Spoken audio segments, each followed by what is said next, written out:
સાંજના 8:45 થઈ ગયા છે અને મમ્મી ઘરમાં ક્યાંય દેખાતી નથી અને મને લાગે છે રસોડામાં જ છે અને અહીંયા જ છે એટલે પાક્કું આજે કંઈક નવું બન્યું છે. બોલ. આજે બની છે વેજીટેબલ ઇડલી. હે વેજીટેબલ વાળી?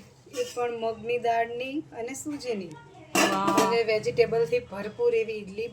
હું આજકાલ થોડું ડાયટમાં ધ્યાન આપું છું એટલે હેલ્ધી જ ખાવાનું પસંદ કરું છું એટલે આજે હેલ્ધી જ રેસીપી બનાવું છું પણ મગની દાળની અને સોજીની વેજીટેબલ વાળી ઇડલી. તો ચલો આજે ટેસ્ટ કરીએ અને જોઈએ કેવી બની છે. બરાબર, પહેલી વાર બનાવી છે ને તે? હેલ્ધી જ વાળું. જોઈએ હવે, સારી જ બની હશે પણ તોય. તો તૈયાર છે એકદમ હેલ્ધી એવી ઇડલી. સાથે છે ટોપરાની ચટણી. હું તો અત્યારે ને અત્યારે ટ્રાય કરી લઉં. બરાબર, બેઠા પહેલા જ બતાવો. બેઠા ને ઊભા બતાવી દો. ચલો ચલો ટ્રાય કરીએ આપણે. સુપર સોફ્ટ એકદમ મસ્ત બની.